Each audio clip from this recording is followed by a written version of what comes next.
नमस्कार दोस्तों, स्वागत है आपका हमारे चैनल कहानियों की दुनिया बाय वानी में। तो हमारी आज की कहानी है पाताल के नीचे मजदूरी, एक पारिवारिक कहानी। तो चलिए शुरू करते हैं। जरा सोचिए ऐसे इंसान के बारे में जो रोजाना ऑफिस जाता है, जहां उसे कैब लेने आती है। वह ड्यूटी के बाद घर छोड़कर जाती है। ऑफिस में आरामदायक चेयर, एसी, कॉफी व टी मशीन सहित कई सुविधाएं हैं।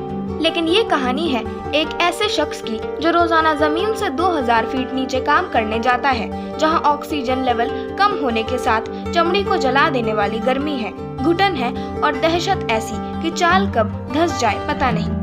धनबाद के डिगवाडीह में रंजीत सिंह अपनी बेटी व पत्नी के साथ खुशी खुशी रह रहे थे। जैसे हर किसी का परिवार खुशहाली में रहता है, ठीक उसी प्रकार इनकी जिंदगी भी चल रही थी। लेकिन एक दिन रंजीत की बेटी आरती के एक सवाल ने उसकी जिंदगी जीने का नजरिया ही बदल दिया। पास के स्कूल में आरती 5वीं कक्षा में पढ़ती थी। अक्सर उसे कभी उसके पिता तो कभी माँ उसे स्कूल छोड़ने जाया करती थी। स्कूल जाते समय तो सब अच्छा रहता था, लेकिन छुट्टी के समय जब भी उसके पिता उसे लेने आते थे तो उसे जरा भी रास न आता था। आरती के दोस्तों के माँ पिता साफ सुथरे कपड़े पहनकर अपने बच्चों को लेने आते थे, जैसे हर आम आदमी आता है। आरती अपने पिता से प्यार तो करती थी, लेकिन वो ये नहीं चाहती थी कि उसके पिता स्कूल की छुट्टी होने पर उसे लेने आए, वो भी क्यों ना। दिन में साफ सुथरे कपड़े पहनकर ड्यूटी जाने वाले रंजीत के कपड़े ड्यूटी के बाद इस कदर गंदे हो जाते थे कि बेटी नहीं चाहती थी कि वे छुट्टी के समय स्कूल आएं। एक दिन छुट्टी के बाद रंजीत स्कूल के गेट के बाहर गंदे कपड़ों में अपनी प्यारी बिटिया का इंतजार कर रहे थे। आरती अपने दोस्तों के साथ हंसते मुस्कुराते बाहर आ रही थी, लेकिन जैसे ही उसने अपने पिता को देखा, गुस्से से उसका मुंह लाल हो गया। गुस्सा भी ऐसा कि पिता को देख उनके पास जाने के बजाय पैदल ही घर की ओर जाने लगी। पिता साइकिल लिए बेटी के पीछे चल दिए। कहा, आरती बैठो। नीरस मन से आरती भी साइकिल के कैरियर पर बैठ गई। पिता थे जो चंद मिनटों में ही ना जाने कितने ही सवाल पूछ बैठे। कैसा रहा आज का दिन, और स्कूल में मन लग भी रहा है या नहीं? चलो बताओ क्या खाना है, वही खरीद लेते हैं। इधर आरती एकदम चुप, मानो उसे अपने पिता से बात ही नहीं करनी है।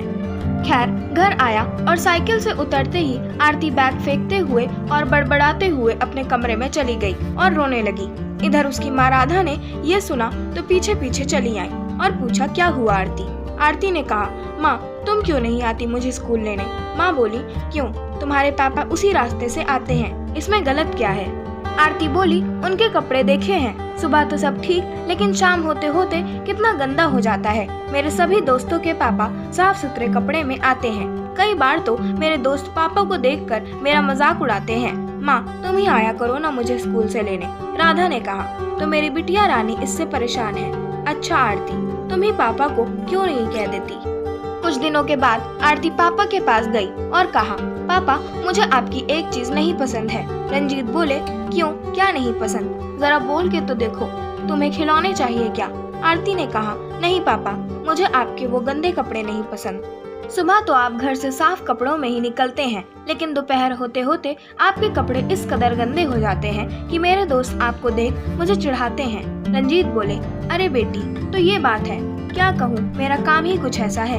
आरती बोली, पापा आप ऐसा क्या करते हैं कि शाम होते होते आपके कपड़े गंदे हो जाते हैं? रंजीत ने कहा, तुम्हारी उम्र बहुत छोटी है, मैंने सोचा थोड़ी और बड़ी हो जाओ तब बताऊंगा, लेकिन नहीं, अब बता ही देना चाहिए।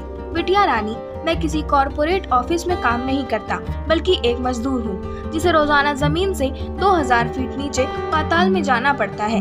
पिछले दिनों तुमने अखबार में खबर पढ़ी थी ना, चाल धंसने से 60 लोगों की मौत। वो मेरे साथी ही थे। मैं खुशकिस्मत था क्योंकि मेरी सुबह की शिफ्ट थी, तुमको स्कूल से लेने जो आना था। आरती की आंखों में आंसू थे। पापा आप मेरे लिए इतनी मेहनत करते हैं, मैं कितनी गलत थी। रंजीत बोले, क्या करूं बेटी, तुम्हारी खुशी के लिए ये काम भी मैं हंसते हंसते करता हूँ।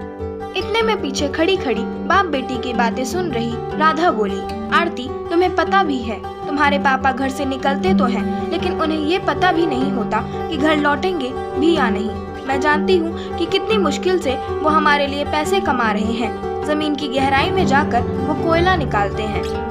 यही वजह है कि तुम्हारे पापा के कपड़े गंदे हो जाते हैं। वहाँ गर्मी भी इतनी है कि हम लोग एक पल भी वहाँ ना रह पाए। डर इस बात आशंका बना रहता है कि चाल कभी भी धंस सकती है। लोग डर के साए में काम करते हैं। अगले दिन छुट्टी के वक्त पापा रोजाना की तरह स्कूल के गेट के बाहर गंदे कपड़े में खड़े थे, लेकिन इस बार आरती उनसे नजरें चुराने की बजाय जाकर उनके गले से लिपट गई। आशा करती हूँ आपको हमारी आज की कहानी पसंद आई होगी। अगर आपको हमारी आज की कहानी पसंद आई हो तो हमारे चैनल को सब्सक्राइब करें, वीडियो को लाइक करें और बेल आइकन दबाना ना भूलें। और हमें कमेंट कर जरूर बताएं कि आपको कैसी कहानियाँ पसंद हैं। हम वैसी ही कहानियाँ आपके लिए लाते रहेंगे।